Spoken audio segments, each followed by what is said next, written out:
Welcome to the Limerick's Life podcast with your host, Sharon Slater and Peter. Hi all, and welcome to episode 2 of our podcast. My name is Sharon Slater and I know about history. And I'm Peter and I don't know about history. What story do you have for me today?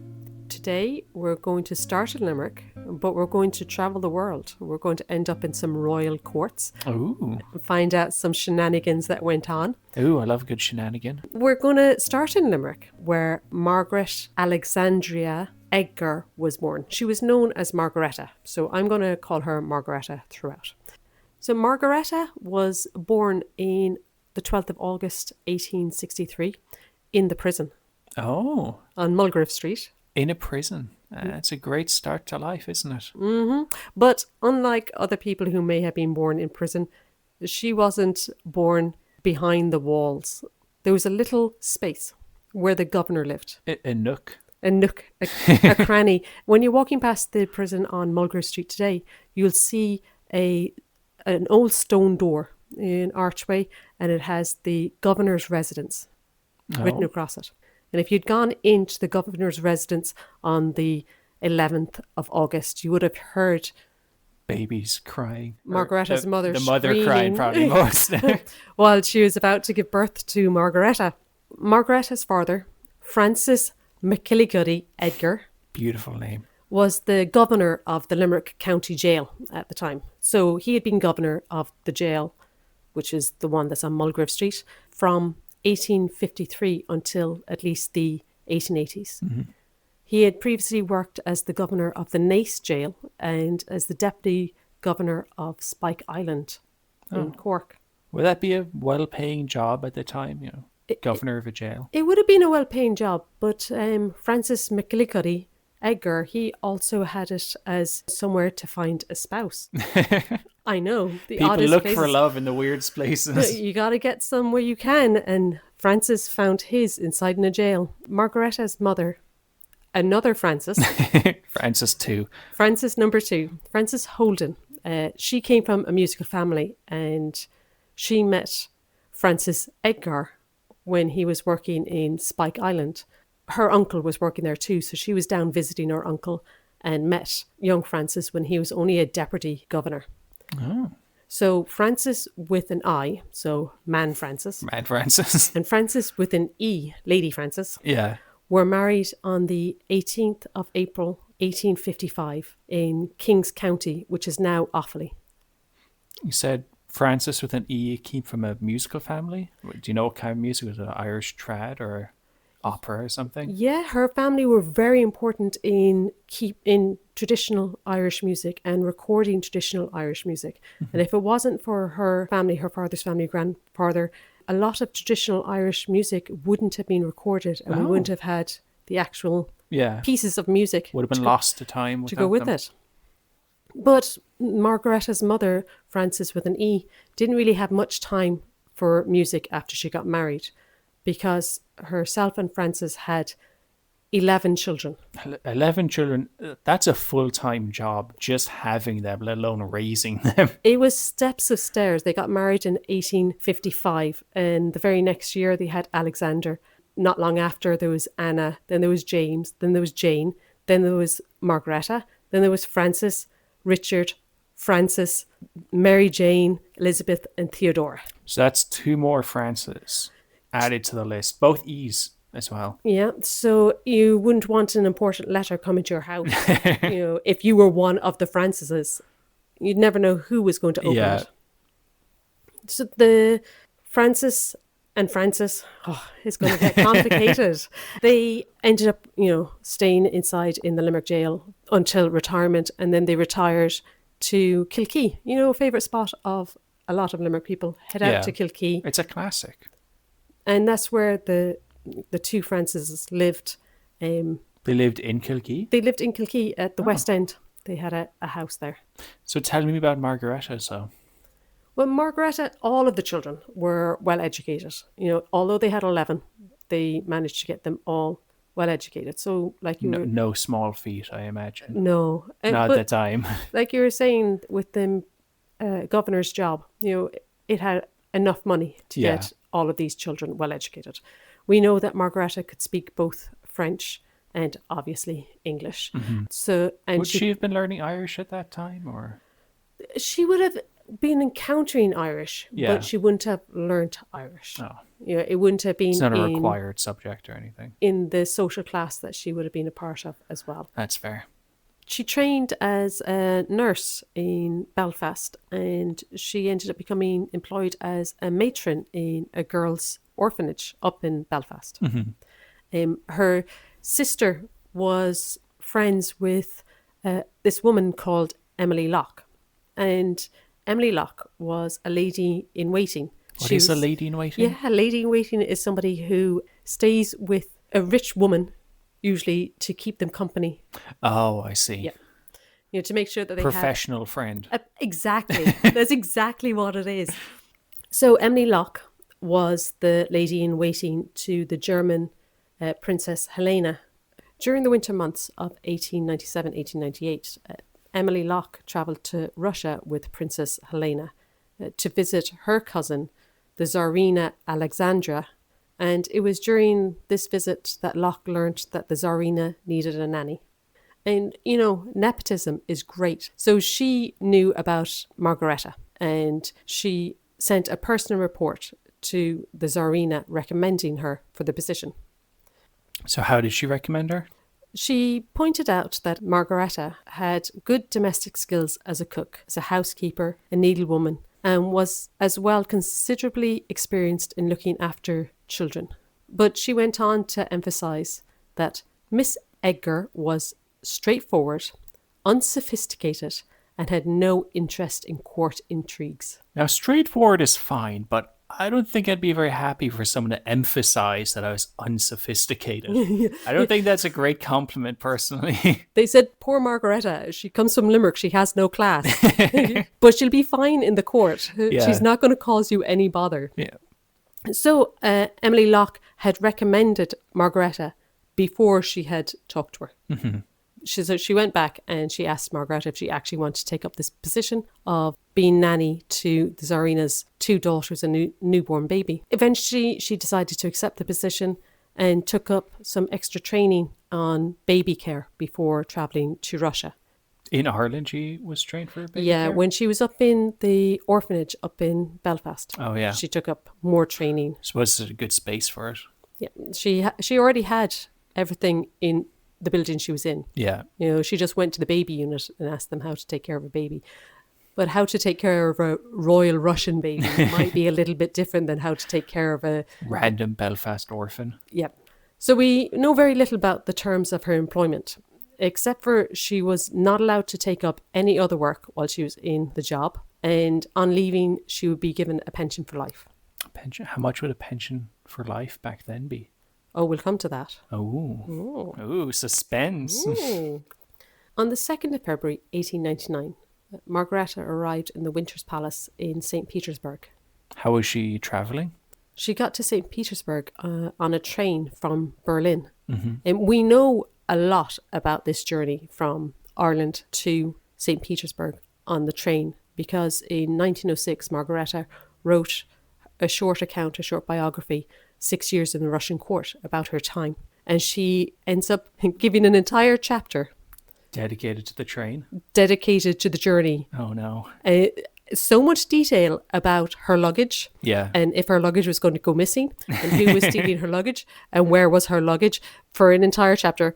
Now, the book is pretty easily available online to read, but I would not recommend it. Unless you want to go to sleep pretty quickly, it's not a great one. Was she travelling by herself or was she with others? No, she travelled on her own, but she had a royal letter. And this was 1899 when royal letters still counted for something. Yeah. So people knew she was coming, and that didn't mean that things didn't go awry on this journey. This is why she left. She had a chapter dealing with it. Yeah. Anyway, she got to St. Petersburg and she was met by the Tsarina, who showed her around the palace a little bit and then took her to meet her children. How many children was she meeting? At the time, 1899, she was meeting three. There was Olga, who had been born in 1895, Tatiana, who was born in 1897, and Maria, who was only a newborn baby, born in 1899. But within a few years, she was going to have another charge on her hand as well. Oh, yeah? Young Anastasia. Anastasia. It's a nice name. It's a name that might be familiar because there's the musical. Is it about her? It's about her. It's about her? Yeah. That's a twist.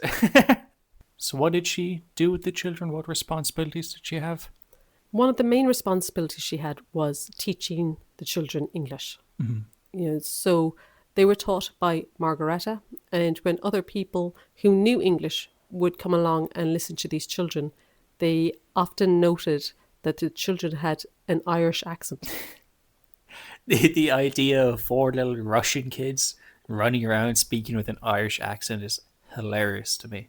So I love that. It's not just an Irish accent, but they would have had a Limerick accent. She was a Limerick girl. She would be telling them to pick up their tackies before they were going into another room. Imagine all the other Russian kids in their school, or I don't know if they went to school, but in their social circles, encountering a Limerick accent for the first time. I'm sure they didn't know what a gowl was at the beginning, but they'd know by the end. So was she only really around the children? Was she like confined to the nursery the whole time?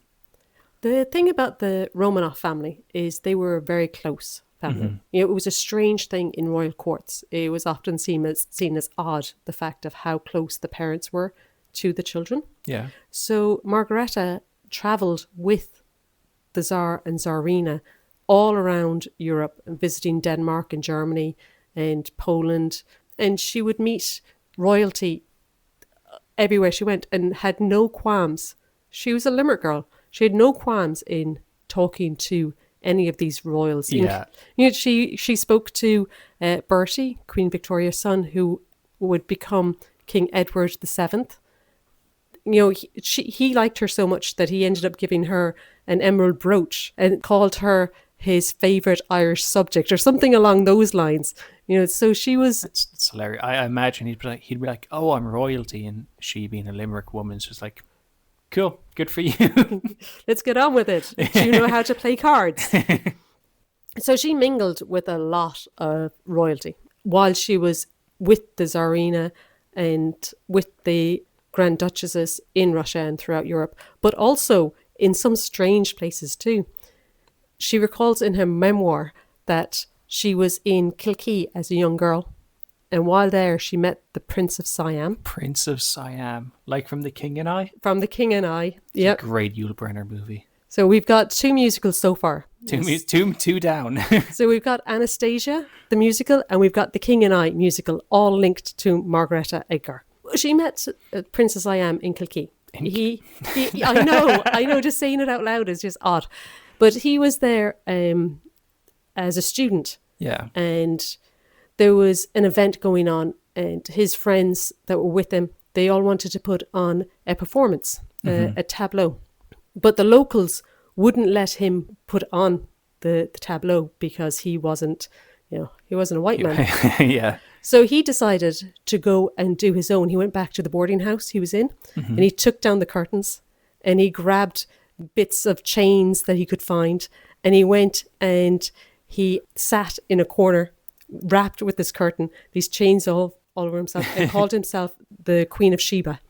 MacGyver's tableau. Exactly. And this is what Margaretta had seen in Kilkee. But then years later, when she was in the Russian court, she met him again. And did he recognize her? He didn't recognize her because, remember, he was sitting there as a tableau. He would have seen a lot of Irish faces go past. That's fair, yeah. But she recognized him and said that he had the same interesting expression as as he had when she met him there first time. What were the odds of running into the Prince of Siam in Kilkee? Was that like an exotic holiday destination at the time? It was a spa town. It was an up-and-coming place. There were people from all over went there. Charlotte Bronte went there on her honeymoon. But Margaretta had met other people who were there as well. One of them was Prince Louis of Battenberg. Like the pastry? Like the pastry, but I don't think he had anything to do with it. Oh. He didn't like any pink fondant. But Prince Louis of Battenberg, Margaretta had heard a story about his visit to Kilkee. And she met him in a royal court, and she asked him if the story was true. And he confirmed the story was true. I have to hear this story now. You have to know about the story. Well, Prince Louis of Battenberg, he was stationed in the Shannon Estuary as a naval officer. And he went ashore at Kilkee to spend the night. And he went and he booked a room in a hotel. And he took his bag up to the room before going for a stroll. He noticed there were 2 beds, but it didn't bother him. He went out anyway. Yeah. When he came back, he found a commercial traveller in one of the other beds. They double booked the room? They had somebody else in the other bed. And he sent for the manageress and asked for a room for himself. And she started accosting him. She wanted to know, who are you to object to anyone? I'm sure you know better than a commercial traveller yourself. That must have been a very new experience to him. It was, but he laughed at it. And he said, that might be true, but I still want a room to myself. Yeah. And eventually she agreed and let him have a room in a cottage she had outside the hotel. So she put him in a shed for the night on his own. The next morning, he went back into the hotel and he signed his name in the visitor's book. She must have been mortified. Absolutely. Can you imagine telling Queen Victoria's son-in-law that she left him in the shed? So it's time to change your name, move out of the county. So he didn't mind, but Margaretta met him when he was visiting Russia, and he confirmed the story was true. He did sleep in a shed in Kilkee.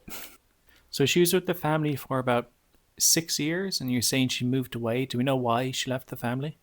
She loved the family. She absolutely loved them.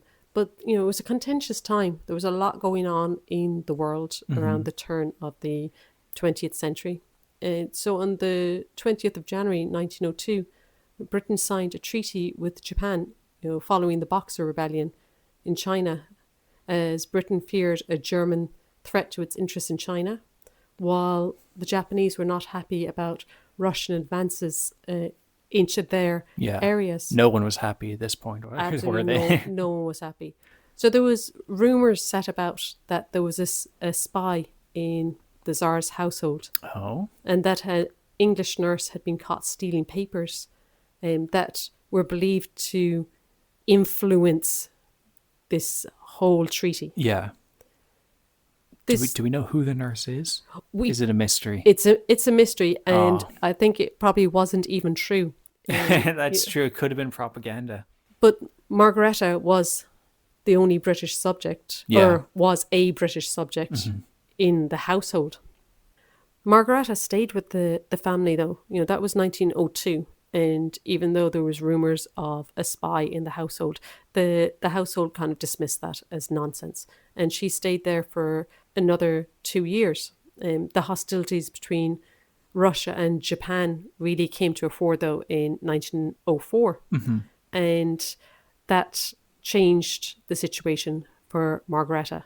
The children were exposed to a lot of racist and xenophobic dialogue from the Russians within the household. Yeah. And Margaretta often intervened to prevent the children from using the slurs that were being bandied about the Japanese in the household. So she was quite the anti-racist. She was, isn't it a great thing to be? It's great to hear. And the Tsar referred to Margaretta's presence in the court as causing trouble and dissension because she wouldn't let them be racist. Yeah. So can we say for certain that she was not a spy? I think she was not a spy. We know that she stayed even after that. That was in January of 1904. Yeah. And she stayed in the service of the household until the 29th of September 1904. And the reason she left was because of the birth of their last child. Oh. They had 4 daughters. Yeah. And what does every royal household need? They need a son, don't they? They need that heir. And that heir was born. Alexei was born in 1904.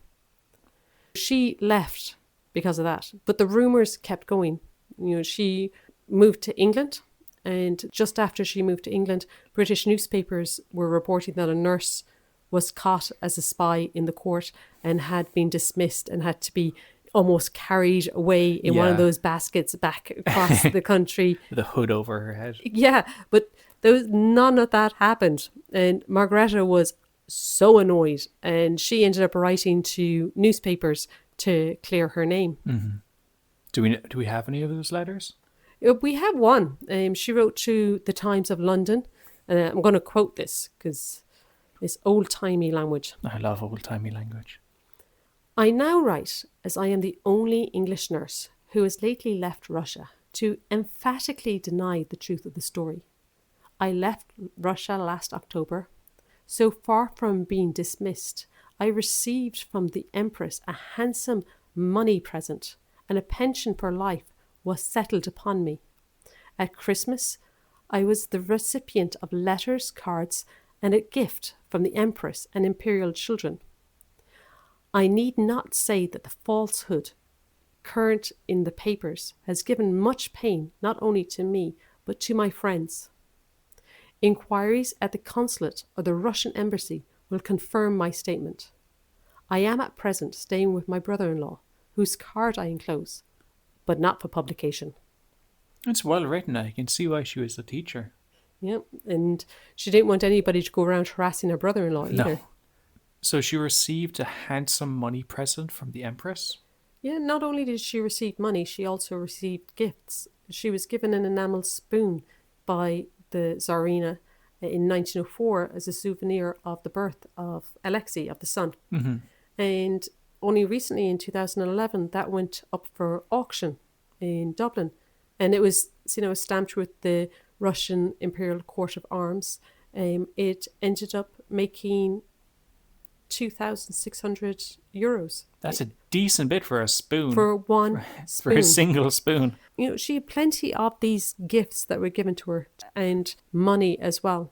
And she kept in contact with the Grand Duchesses, the Tsar's daughters, exchanging letters with them for many years after leaving Russia. Oh, that's sweet. Isn't it? It's nice. In the letters, she would tell them about what she was up to in Kilkee, the work she was doing as a governess for other families. She'd send them presents on their birthdays. And, she was doing this all the way through the rest of their lives, the rest of their short lives. She ended up, by 1911, picking up a boarding house in London. So she had that to herself as well as her own full-time job. She put her probably the money from her pension to good use opening that.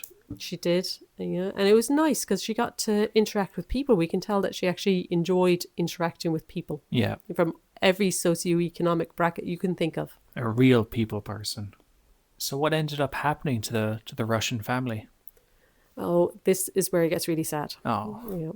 In 1914, the outbreak of the First World War in Europe, involved all the major powers. Yeah. And everybody was drawn into the conflict. By 1917, Russia was suffering from war weariness. It was the people were hungry and tired, and they wanted this war to be over because they didn't know what they were fighting for. The people who were actually put out, the soldiers put out to war. So revolution swept across the country, and 1917, the Tsar was forced to abdicate, and he was taken into different houses. Him and the Tsarina and the children were all taken to different houses.